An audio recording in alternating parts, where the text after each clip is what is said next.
You guys, good morning. It's morning over here. It's Celine. It's Thursday, the 13th of May this time. I wanted to tell you about my experiences, experiences, I should say, with the COVID vaccine that my husband has received number one of Tuesday, so 2 days ago, nearly 2 days ago at this point. And in the context of the Tummo energy work that I have been doing, myself, that I've told you guys about quite a bit over the past year and a bit. So I'm still completely knackered myself because I tried to help him, and I think I was quite successful judging from what he's like this morning. I'm just sharing the experience. I'm hoping to keep this, relatively manageable in terms of time, length, and complexity and all. I'm assuming that whoever wants to hear me talk about this already has some information about the Tummo, the Shakti work, the Shakti energy, the Dantians, and all those things. Those are terms and concepts that I'll be using in my little speech here. However, there's a lot of intel on my channel and my playlist about those things. If you're completely new here and you've no idea, you got here because of the vaccine kind of an intel kind of information. I suppose I really would be more polite to give you the teensiest introduction. I have been practicing for 16 months now, my own version of Tummo, which is a Tibetan Shakti approach, where actually what you get is a combination between Shakti energy, knowledge, so Kundalini, chakras, and all that stuff, as it is known in India, on the one hand, and energy systems inside the physical body, nearly physical, I suppose, as it is known in China. Those two areas meet in Tibet, and that is where Tummo was born. So I've been practicing this to great effect for myself. I have had quite a number of health benefits, more and more as I, sit around doing this and I'm becoming more familiar with what it does for me and so on. Also in this context of the vaccine, I'm really glad I started on this. It was very attractive to me. I was really fascinated by this whole material for a very long time, and reading about these things here and there and everywhere, I just went ahead and tried to find my own way to do this. So that's one little bit of an introduction. I don't think I'll go into the details of how I do this necessarily, because you can find this on my Tummo only playlist in a set of videos. I will be making more videos in the near future about the how-tos, also showing my rather detailed mapping of this Chinese system, which is basically, instead of having 7 chakras, you have 3 dantians, one in the underbelly, one in the lower heart area, and one in the head, and halfway in the midway into the skull, like that. And these dantians, that's just a Chinese term. There's no real Western, European or American term for those fields. They serve these fields, so to speak, or centers, serve to transform the Kundalini Shakti energy that comes into your root chakra out of the earth into a next level energy that's actually manageable and easier to work with in the body. A lot of people have come into contact with their own Kundalini or Shakti energy over the past 50, 60 years or so, also in the West, and have found themselves in trouble because they didn't know what to do with it really, And if you don't know what to do with it, if you don't have a plan for this energy, it will do a couple of things that can mess you up, that can mess up your life in all sorts of ways. First of all, it is extremely powerful. So it will go. The other part of the thing about Shakti is, on the one hand, it's very powerful. On the other hand, it is going where it is easiest to go. So it is very much like a river or a stream running downhill in that respect. In your body, whenever there's blockages, energy, stuff that has been programmed by our past, by our memories, by our emotions, by our relationships, most of all, in a particular way, in a particular direction, Shakti will exacerbate the patterns that you have. Okay, so that's why people get into trouble, because most of them will, I suppose, know what it is that they're dealing with here, whether it's jealousy or negative, whatever, anger, those types of patterns, those types of emotions and behaviors and things that can completely run away with you in your life. They are familiar to you. You're not getting into this at 16, I think. You're getting into this at 26 at the earliest. And by then you have some sense, some knowledge of what it is that tends to happen for you in your life, right? So Shakti will go the way that is known, the path inside, the energy path inside that is familiar. That is what Shakti will always travel, forever, for years on end. And it will not present you with any solutions for the problems you encounter with anger, with fear, with jealousy, with possessiveness, with any of 100 of those interesting qualities that we tend to develop, right?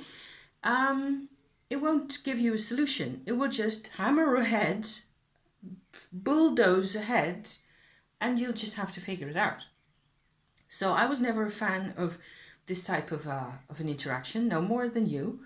However, with Tummo and with discovering the function of the Dantians, right, as this transformative capacity, I have found that I can actually slowly and with a bit of, a lot, I think, of care and attention and thinking about things and being honest and straightforward and being courageous in particular, all those, traits that I apparently somehow have managed to gather, I can actually have a great number of benefits from my Shakti work, from my Tummo work now. So it doesn't just bounce around anymore.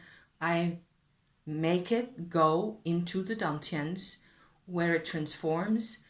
Thence it goes to the next Dantian and transforms again. And finally to the third Dantian and transforms again.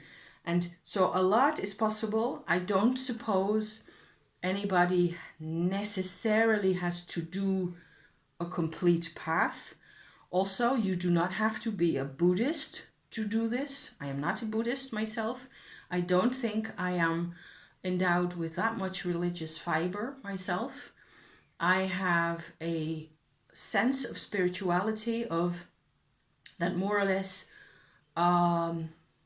allows me to feel the goodness in the universe at the back of it all. That's how I would tend to say it. And that's what I would call God, if you like. Sort of a fundamental embracing capacity that is behind everything. And that's as far as I will go in terms of religion, to describe. I have used my perception of that goodness or of that order of things, which is another way of how I tend to feel it, to keep myself on track, during my Tummo process. There have been times where I really had to, go for, okay, so this is chaos. What am I supposed to be wanting here? What is it? And always the past and the memories are the heaviest material in my system, and my sense of the goodness of life, like I described just now, is a sense of light, brightness, limitlessness, that kind of thing. So the contrast between those two emotions, for me, that's enough to some extent. You could go into more detail. I have gone into more detail for myself also, but I don't want this to be a religious conversation. I think every religion, as it is on the planet, everywhere, has a sense of a higher consciousness or a purpose behind things somewhere.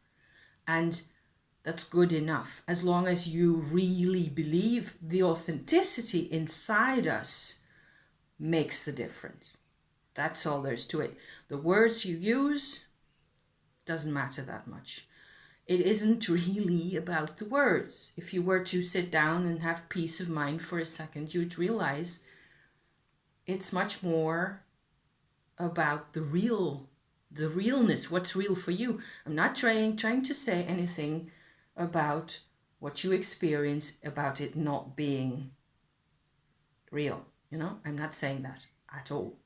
If you experience it, it is real, on the contrary. So that's my viewpoint there. So now I think, enough to go to be getting on with for where I'm coming from with my statements here. As I said, my husband's had his first vaccine, his first jab 2 days ago. He was fine at first. He had a bit of a flu a week before, so his immune system was already active. In the evening, Tuesday, I was noticing some sense of tiredness in him. He was a bit paler than usual. He looked older than normal. That's one of the ways I can tell that there's something going on in his system. And he just didn't look as vital as relaxed as I know him normally to be nowadays. So he had another day of work yesterday ahead of him, so he got through that, getting home a bit earlier, just a tiny bit earlier yesterday afternoon. We had had dinner, and then he just sort of, because today is, I don't know what that's called, Ascension, some kind of a Catholic holiday, so a day of off work. He was home today. He knew he was going to be home today, and he was going to be sleeping in a bit, and having his mind off the work train for a bit. So yesterday evening, he just sort of caved in around the hall first, finally, and he was going to go ahead and do the dishes. And I said, no way, you're just going to the couch, pull a blanket over you, and just go to sleep for a bit. I did the dishes, and I came back to him a little while later and brought him a mug of hot water and an aspirin because he asked for it. Because feverish, slightly. In terms of what his situation was like, so this is after this first jab of AstraZeneca, right? I had told myself, because I'm supposed to be getting the vaccine myself also, so this is also why I record this stuff, because I want to talk about it and be sure that I know in terms of vibration what it is that I'm getting put into my body, and what's happening to the world, what's happening to people, How is this affecting Shakti and what's happening here? And what can we learn from this whole process? So, I had told myself that what happens when you get this vaccine is you get the information of what the COVID virus would do to you without the actual virus. And so your immune system is informed. It is information. The vaccine is nothing but information. However, certainly in my case, I know this will happen. The immune system takes this as a literal attack to its body. And that is why a lot of people that I've seen already on posts and talk to around the village, also over here, they all just, nearly everybody is feeling unwell after the vaccine, at least after the first or after the second, maybe both. I haven't heard yet about that, but I don't think I've heard anybody really say that they had no complaints to make at all. Everybody's got some type of beef with this, So either they get feverish. I hear a lot of people talking about being really tired. Headaches are an absolute common factor that seem to occur all over the globe, So my husband also said tired and headachy, and tiredness is something, because my recent most interesting and fascinating for me development with my Tummo energy has been that I've gotten into menopause. And my whole energy system was shutting down, and I was miserable for 5 days until I discovered a new way. I made a video about this, which is about menopause, which you also can find in the playlist about the Tummo. You can channel the Tummo in a way that's slightly different, and your Dantians become energized again. And since that time, I have felt on top of the world. Actually, I've slightly overdone it. I've been up and about and racing around all week, 10 days, since doing, making this move, applying this new technique. And I just have been so much more alive and feeling so much better that I've slightly overdone it. So I tend to be like, oh my God, ouch. Because for the past couple of years or so, I didn't know it, but I was actually battling menopause symptoms, joint pains and general exhaustion and not having the courage to face life in general. Those were my menopause symptoms at the time. Most of that is gone, certainly in terms of having the courage to keep trucking, keep at it, doing my things, energizing my Dantians in the way that is suitable for my body at this point is the solution. And I can just bounce around and do whatever I like, really. So having learned that, I learned how important those Dantians are, really. These Dantians are normally talked about on the internet in the context of martial arts, because there people learn to store their vital energy, which is called qi in the Chinese, qi, Kung Fu Panda here, to store the energy in their Dantian, in the lower Dantian in particular, and then sort of kapow it out into a particular direction. And if you're trained really well, you can use that in martial arts. I know about this from having seen it happen once or twice, and I know what it's like. And it's actually even possible to do this in a Qigong context without thinking of Shakti in whatever way is possible, because the Shakti is always there anyway.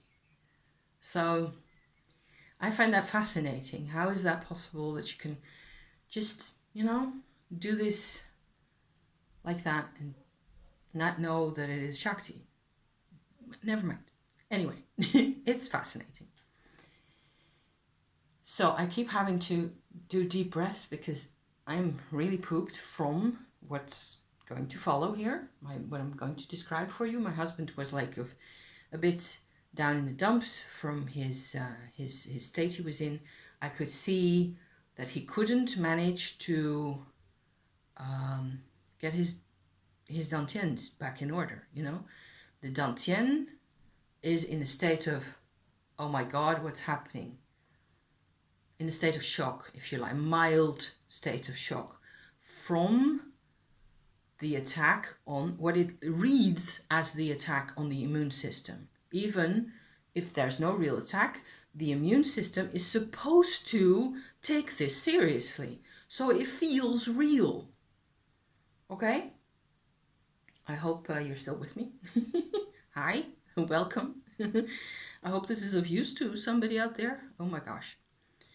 So, one important aspect that you can also Google and look up in places is when you're into Shakti work, you become capable of what's called Shaktipat. It's Indian, it's an Indian term. What happens is you can put out a vibration, you can put it out into YouTube like this. You can also, I've done that myself with music, different types of music, and you get different types of effect, which I think is fascinating. You can also do it directly to a person standing next to you, provided that they welcome it, which is of course something you have to feel for and figure out with the person if they're into this kind of vibe and if it's what they want. If they're afraid and if it's too much for them, don't go there. You just never go there. What you do is I do not give my Shakti to that person. What I do is show with my own Shakti what theirs can do. So it's like you're showing, it's a communication between Shaktis and you're making yourself available for that. And the other person needs this. In principle, everybody needs to get their Shakti on, because it's just part of life, and you become that much stronger. You can become much more healthy and much happier if you have Shakti as part of your life. You're much less prone to, fear and lack of courage and lack of, the blockages don't necessarily win anymore. It takes time. You have to learn how to figure this out. But the life with Shakti is better than life without Shakti. I am here to tell you that. Considering how pooped I am, I think I'm doing rather well.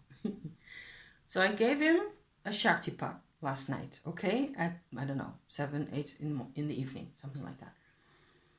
I put my hand on his belly because I wanted it to be specific. You can also give a specific Shaktipat for an area. So in this case, I knew that I had to get his lower Dantian running again.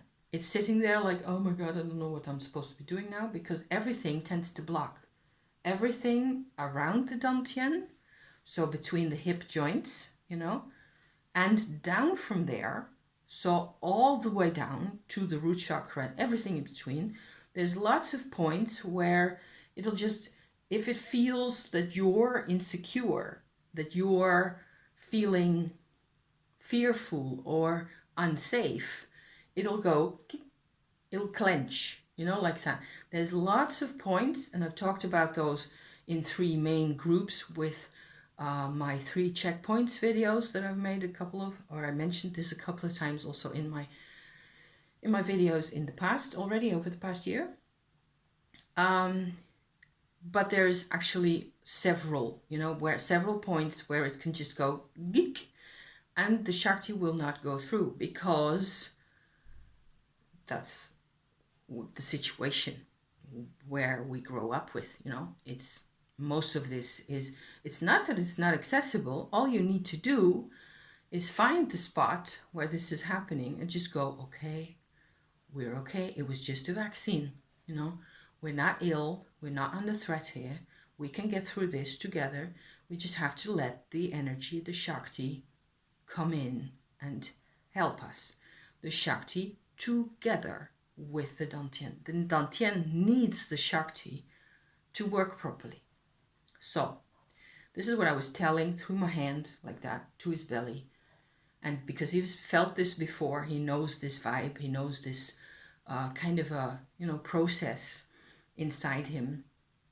Luckily, I had, made him familiar with my whole story, with my whole approach, with the technique, with the Shaktipat and all the rest of it.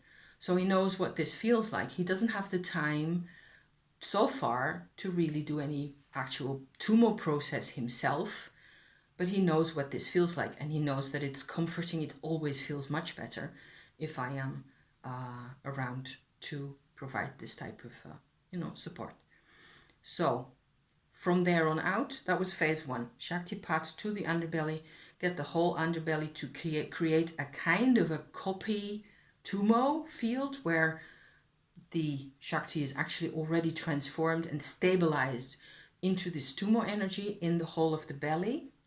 So that feels a lot better. And then that energy starts to reduce, to work, to reduce the impact of the vaccine or the vaccine information, the COVID information that is sitting here in the body, okay?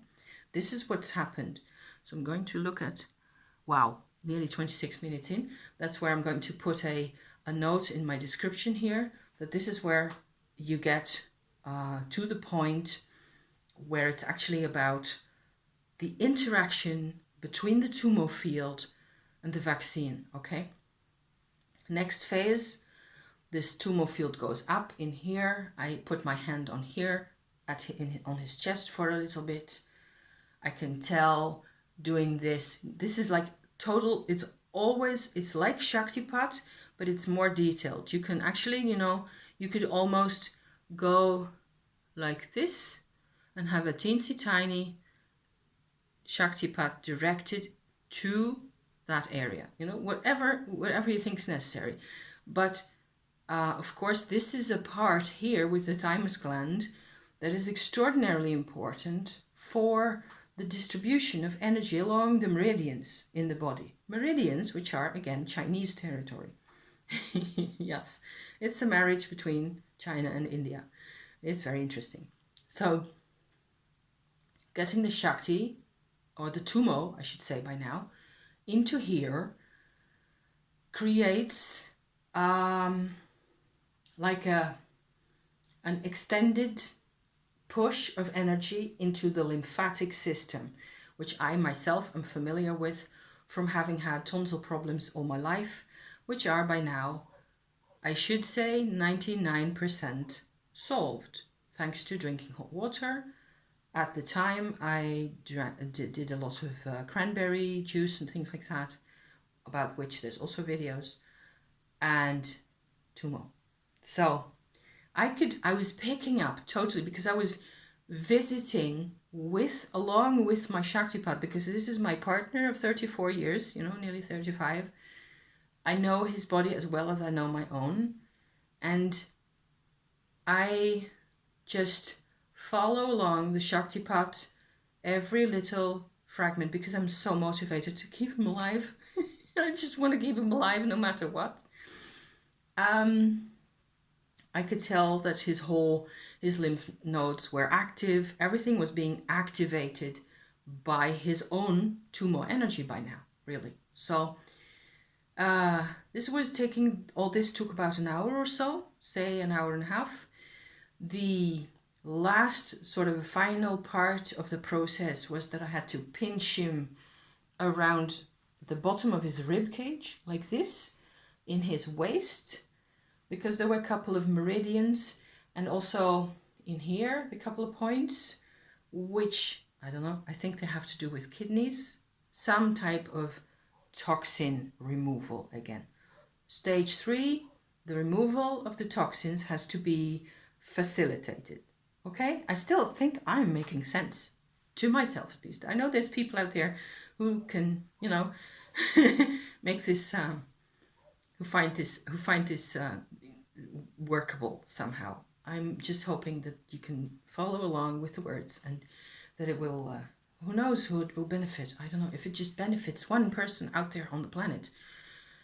Hallelujah, Yes, I will show you my bottle, and I will tell you what this is and why I'm holding this the whole time. I just have to think now for a bit. So drinking enough water and so on.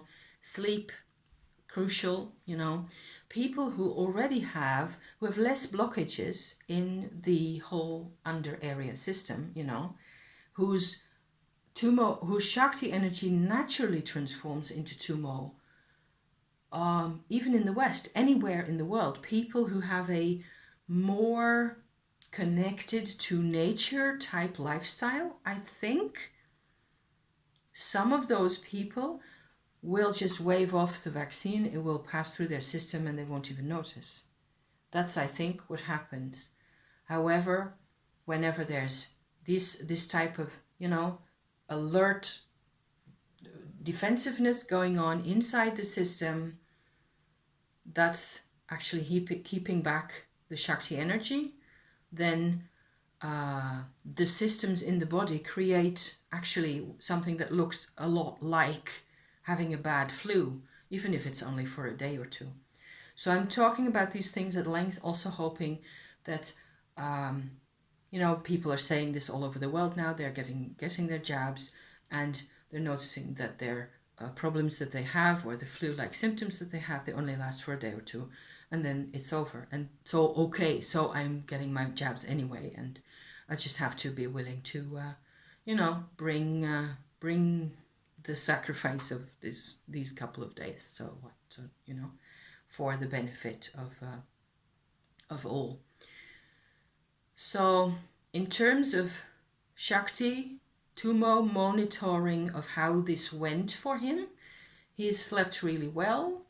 He's gotten up this morning, he looks completely normal again. His color is good again, his vitality is restored.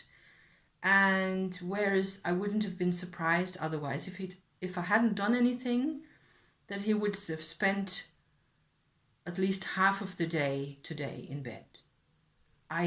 That's the difference between the two scenarios, with or without my Tummo Shaktipat treatment here. So it was successful. I myself had been, bouncing around the village and doing lots of things and overdoing it slightly. So I also needed to get my own Tummo back in.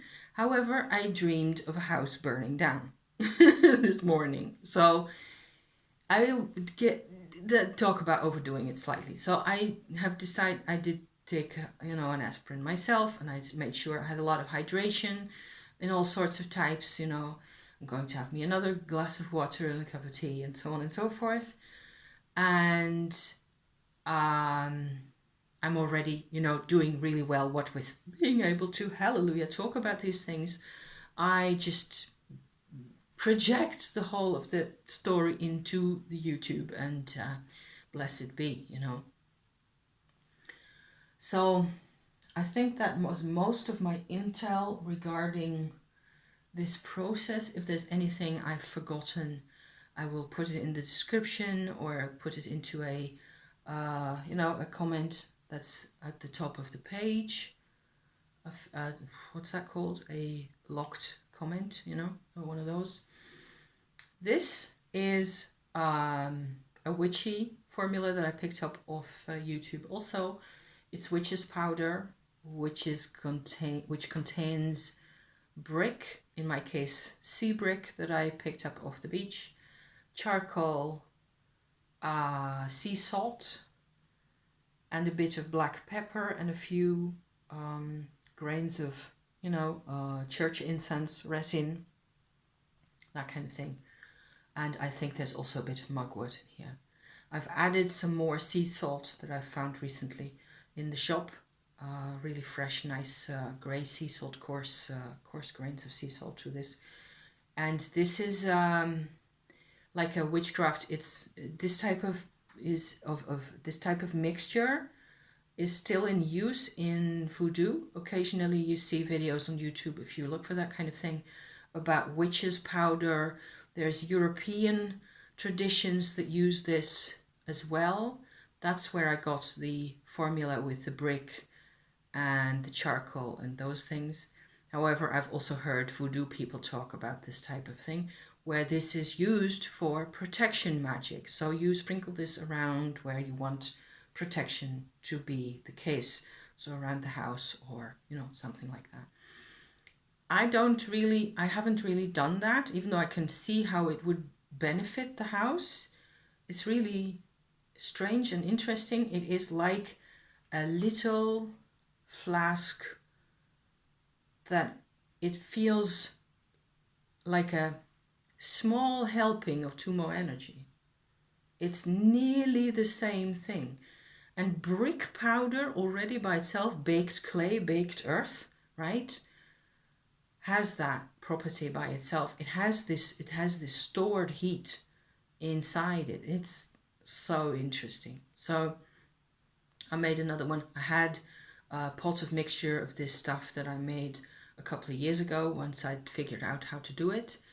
And I took it out of my cupboard, was at the back of my cupboard still, and put some in an empty flask with a bit of Palo Santo wood that I'd lit inside the bottle, lit first and then stuck inside the bottle so it gets nice and smoky in there.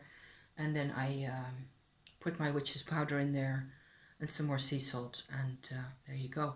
And my husband's also sat around with this bottle during most of my Shaktipat treatment of him last night.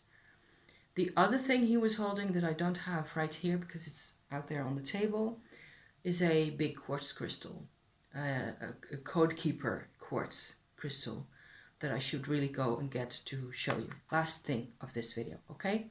Bear with for a second. Jawohl. So this is a code keeper crystal. This is mine. This isn't the one that he used last night. He's got the same type, slightly larger. These are quartzes that are very much striated on the outside. There's facets that I hope you won't be able to see.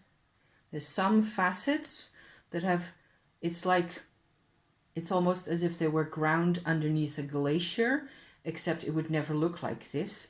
The crystal is actually grown like this, with these strange long indentations like that, and all these there. It's very striated, like a pattern that a glacier makes on rocks underneath it. These are superb crystals. They're called Code Keeper of Freedom crystals, and I don't know whether they're from Brazil, someplace like that. I seem to recall there's a second type, a 2.0 type. This is a 1.0, I think. I don't know what the difference is. I'm going to the crystal shop next Sunday. Hey! So there will be a crystal haul on my channel next week. Hallelujah. Yes, I'm saying hallelujah all the time because hallelujah. We're still here to do this cool stuff. This kind of crystal gives you a field. If you pick it up, you can feel what it's like for you to not have any attachment to things that force you in a particular path. So it's a sovereignty quartz, okay? That's one way of freedom, sovereignty. But it's a responsibility as well. It's not only freedom, it's a responsibility as well. You're responsible for yourself. If this appeals to you, you should really check these out because they're awesome and they're available. You can order anything online these days. So this and the witch's powder, those were the outside tools that we used. Between them, you would say these are actually like this then. The earth and the heavens, for example, is one way of putting it, in terms of what a human being really needs, to grow and expand and be alive and live in a body also. And the Shakti is all about the body. The Shakti work, the Tummo in particular, the Tummo, which is, the Shakti as it has been processed, and then what happens after that, how you can use it in healing terms, in all sorts of ways. All that is about physical sovereignty. It means you have a different relationship with your body. I'm also realizing, not only with my menopause, that I have, this result, that I'm so glad I applied myself to this process, because I was going downhill, you know, with menopause, and many people are. It's way harder. I don't think it's that much fun anymore if you have no access to these kinds of energies. If you can use the energy, it's all there. You only have to learn how to make it follow the path. Only you can do that. Only you yourself can create this new path for the Shakti, where it doesn't just go pew in wherever you've always, you know, you have to take charge. Not take control, take charge. So I hope this is of interest and of use. Thank you so much for being here. I managed to fill 40 minutes with something that's relevant, I think, to life at this stage here. So I still have to think of a title, because I don't want to clickbait people into, oh, the vaccine, so I have to watch this, you know. You have to watch this for however this may actually work for you. Okay? Blessed be. Thank you so much for being here. I'll be seeing you next time. Okay? Thank you. Bye-bye.